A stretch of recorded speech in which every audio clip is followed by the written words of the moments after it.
नमस्कार, स्वागत है आप सभी का सीएनबीसी आवाज पर। आप देख रहे हैं खिलाड़ी नंबर 1 और आज है दरअसल जैन सीरीज के एक्सपायरी का दिन और साथ ही इस हफ्ते का आखिरी कारोबारी सत्र, क्योंकि कल गणतंत्र दिवस के चलते भारतीय बाजार बंद रहेंगे।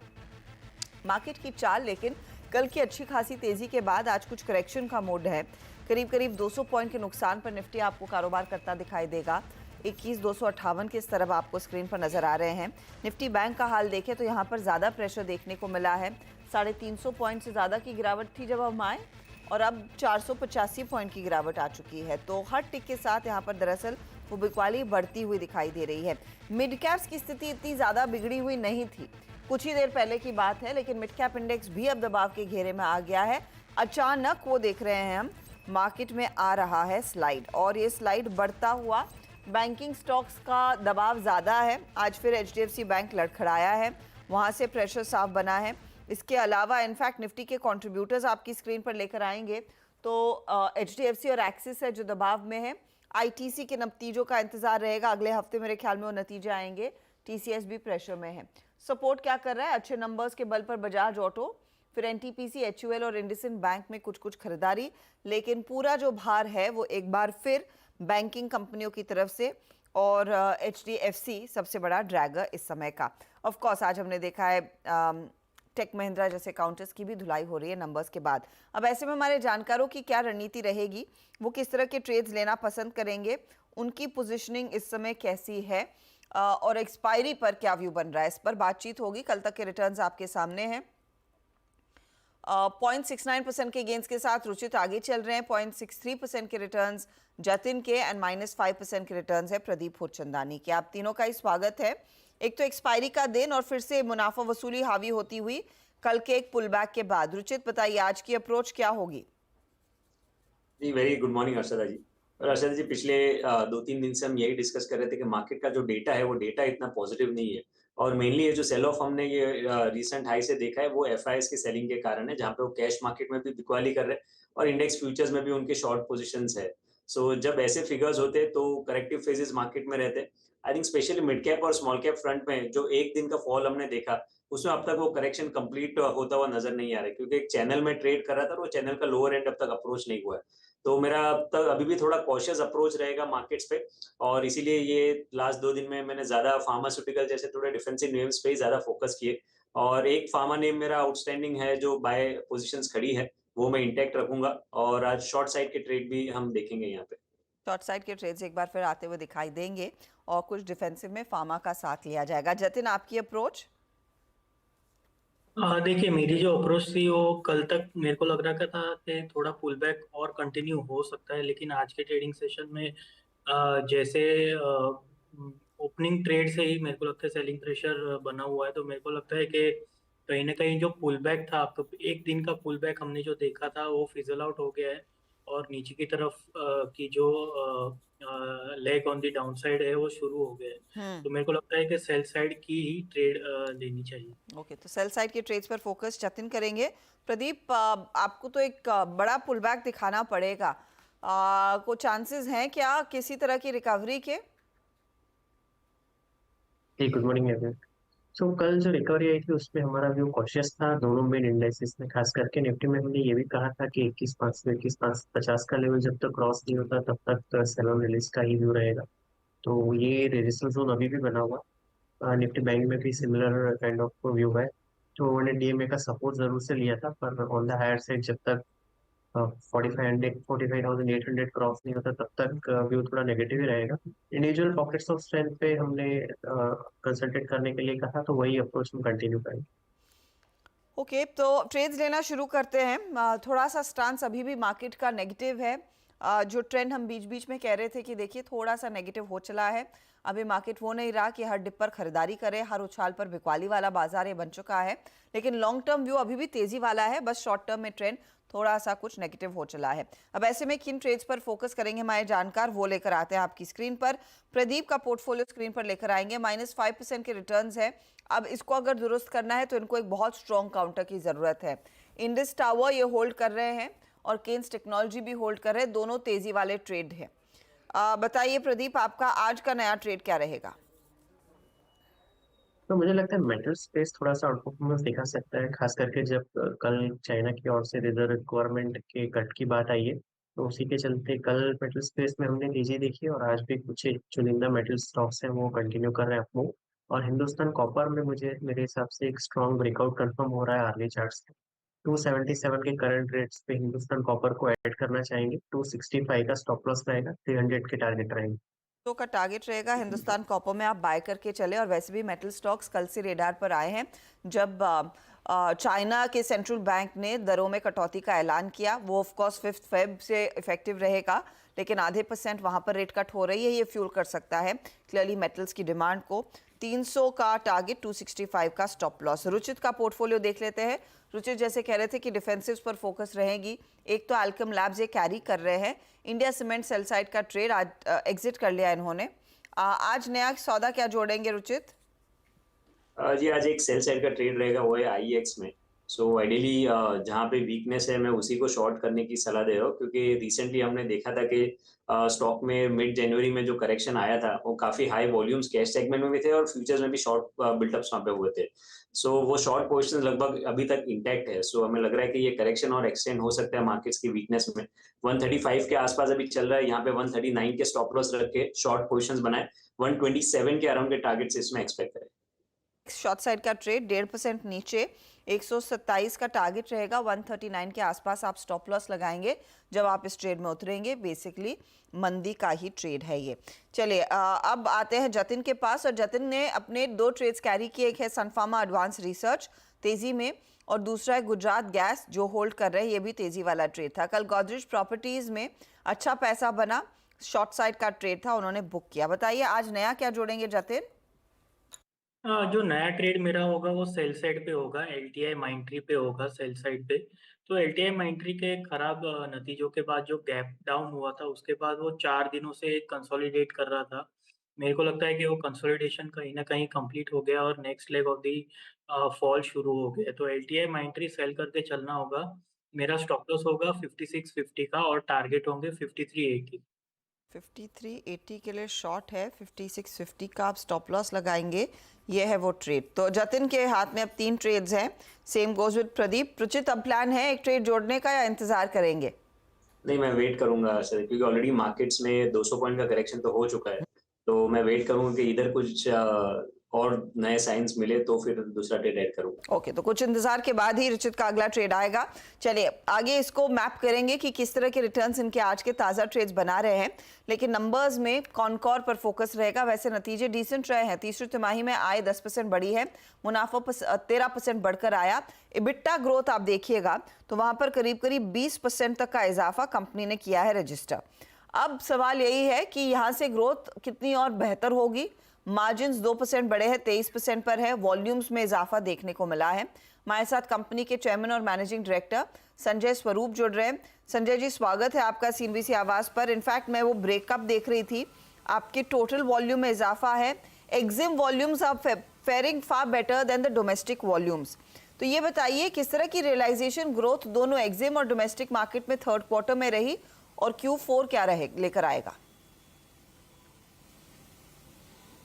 Q3 में मैडम जो हमारी एग्जिम की ग्रोथ रही है वो 13% रही है वॉल्यूम टर्म्स में, और डोमेस्टिक की ग्रोथ फ्लैटिश है।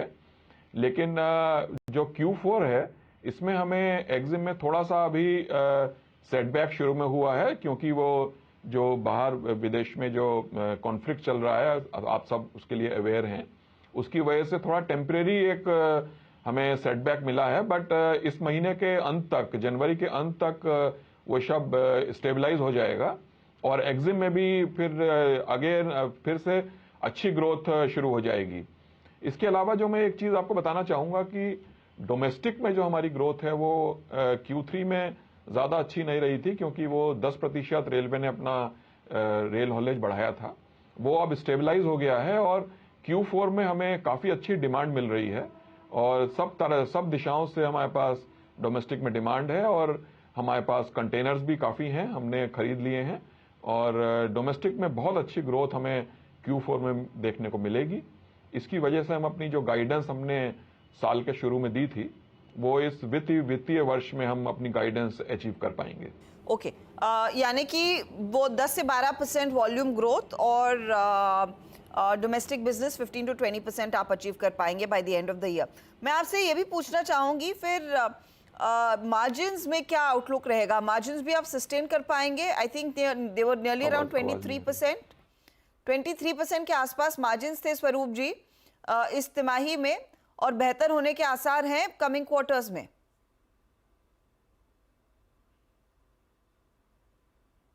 नहीं लगता, वहां पर कुछ दिक्कत हो रही है, लेकिन उन्होंने गाइडेंस अपना रीइटरेट किया है। फोर्थ क्वार्टर में उनको लग रहा है डोमेस्टिक बिजनेस में कुछ पिकअप जरूर आता हुआ दिखाई देगा। अच्छा, एक और चीज़ आपको गौर करनी है, ये इनफैक्ट डेडिकेटेड फ्रेट कॉरिडोर से कनेक्टिविटी अब बेहतर हो चली है, उसका भी फायदा दरअसल आई थिंक इस पर्टिकुलर क्वार्टर में कॉनकॉर के हाथ लगा है।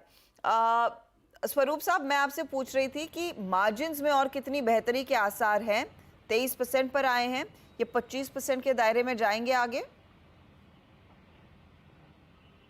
मार्जिन्स में 23 से 25% के बीच में हम लोग रहेंगे। वैसे लॉजिस्टिक के क्षेत्र में 23% एबिटा मार्जिन भी काफ़ी अच्छा माना जाता है, क्योंकि इसमें जो मार्जिन होते हैं नॉर्मली सिंगल डिजिट में ही होते हैं, लेकिन कंपनी जो है अपने विभिन्न जो प्रयासों की वजह से हम लोग 23 से 25% के बीच में अपना एबिटा मार्जिन रखते हैं। इसमें मैं एक विशेष मेंशन करना चाहूँगा कि डबल स्टैक ट्रेन जो हम चला रहे हैं उस पर हमारा बहुत ज़्यादा फोकस है, और जैसे इस क्वार्टर में भी आप देखें तो हमारे डबल स्टैक जो ट्रेन चलाई हैं उसमें 55% की ग्रोथ है क्वार्टर ऑन क्वार्टर, और ईयर ऑन ईयर ग्रोथ देखा जा रहा है तो 38% की ग्रोथ डबल स्टैक में है। और इंडियन रेलवेज और डीएफसी के साथ मिलकर हम लोग freight express time table train चला रहे हैं, जो कि हमारे आईसीडी दादरी और मुंद्रा पोर्ट के बीच में चलती हैं। इसमें हमें बहुत ज़्यादा सफलता मिली है कि रोड से हम जो कंटेनराइज कार्गो है उसको रेल पे डाइवर्ट कर पाए हैं।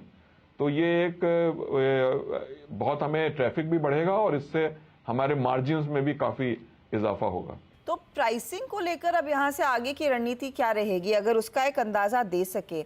आप अपने मार्केट शेयर को क्या बढ़ाना चाहते हैं? ऐसी स्थिति में क्या प्राइसिंग पर कॉम्प्रोमाइज़ होगा? कैसे अप्रोच करेंगे? देखिए, प्राइसिंग में हमारी जो अभी तक स्ट्रेटेजी रही है कि हम अपनी सर्विसेज पे ज़्यादा, जो सेवाएं हम ग्राहकों को देते हैं उस पे हमारा ज़्यादा ध्यान केंद्रित रहता है। उसके लिए हम थोड़ा सा जो भी एक्स्ट्रा चार्ज करते हैं, ज़्यादा हमारा थोड़ा चार्ज रहता है। ग्राहकों ने उसको स्वीकार किया है और उन्होंने हमारी सेवाएं अधिक से अधिक यूज़ कर रहे हैं और नए ग्राहक भी हमारे पास आ रहे हैं। तो प्राइसिंग की हमारी स्ट्रेटेजी जो अभी कमोवेश आजकल है वही रहेगी। हम अपनी प्राइसिंग से कोई कॉम्प्रोमाइज़ नहीं करेंगे। हाँ, हम अपने ग्राहकों को volume based incentives, volume based refunds जो हमने अभी कर रखे हैं, उसके लिए हमने 5-5 सालों के लिए ग्राहकों से करार पे हस्ताक्षर किए हैं। उसके तहत जो हमें अगर वॉल्यूम देंगे उसके हिसाब से हम उनको इंसेंटिव देते रहेंगे। इसके अलावा मैं एक चीज़ और मेंशन करना चाहूँगा कि ग्राहकों को हम क्रेडिट की फैसिलिटी भी देते हैं, जो कि आगे भी बरकरार रहेंगी, और ग्राहकों ने इसका बहुत स्वागत किया है और इसकी वजह से नए ग्राहक भी हमारे साथ, बहुत सारे नए ग्राहक जुड़ रहे हैं। ये जो रेड सी की क्राइसिस है आपने कहा उसका कुछ इम्पैक्ट था, ये Q4 में भी क्या कंटिन्यू हो सकता है? Of course it's anyone's guess कि वहां पर कब तक सिचुएशन नॉर्मलाइज होगी, लेकिन कितना अग्रेसिव इम्पैक्ट आ सकता है संजय जी, क्योंकि ज़्यादा से ज़्यादा शिपिंग कंपनियां उस रूट को कम्प्लीटली अवॉइड कर रही हैं, तो ये आपके कॉस्ट को कितना और बढ़ाएगा वैसी स्थिति में? देखिए, रेड सी की जो क्राइसिस है उसकी वजह से उन्होंने केप ऑफ गुड होप से उन्हें लंबा रास्ता लेके अब शिप्स को आना पड़ रहा है। उसकी वजह से ट्रांजिट टाइम भी बढ़ गया है और कॉस्ट में भी बढ़ोतरी हुई है। इसका जो इम्पैक्ट है वो जनवरी के महीने में हमें महसूस हो रहा है, लेकिन जो मेरी शिपिंग कंपनी से बात हो रही है उसके आधार पर मैं ये कह सकता हूँ कि फरवरी के प्रथम सप्ताह से काफ़ी कुछ नॉर्मल होने की उम्मीद है। और जो इम्पोर्टर्स और एक्सपोर्टर्स हैं उनको अपना सामान तो देखिए भेजना ही है, तो वो अपना नेगोशिएशंस शिपिंग लाइन से उनके जारी हैं। और जो बीच में टेम्परेरी सेटबैक था बिकॉज लंबे रास्ते की वजह से काफ़ी शिप्स उनके डिले हो गए थे, वो अब आने शुरू हो गए हैं। और फरवरी के प्रथम सप्ताह से हमें उम्मीद है कि जो दिसंबर के महीने में हमने इंपोर्ट एक्सपोर्ट में अच्छा बिजनेस किया है वो फिर से स्टार्ट हो जाएगा। बहुत बहुत शुक्रिया Swaroop ji. Wishing you good luck for the rest of the year. FY25 में फिर देखेंगे कि आउटलुक आप लेकर आते हैं, लेकिन good luck for the remaining 24। चलिए कॉनकॉर आपकी स्क्रीन पर। आज स्टॉक थोड़ा सा शांत है, वैसे नतीजे खराब नहीं हैं और मैनेजमेंट कमेंट्री भी इनफैक्ट अच्छी ही है। लेंगे हम एक ब्रेक के बाद ओवरऑल रिकैप लेकर आएंगे CNBC आवाज़ पर खिलाड़ी नंबर 1 का।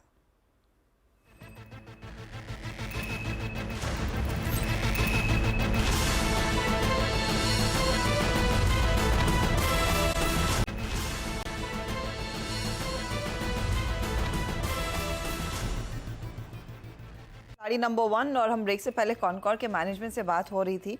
अब बात करेंगे बजट इस पर्टिकुलर सेक्टर से क्या लेकर आएगा, खासतौर से रेलवे कंपनियों के लिए।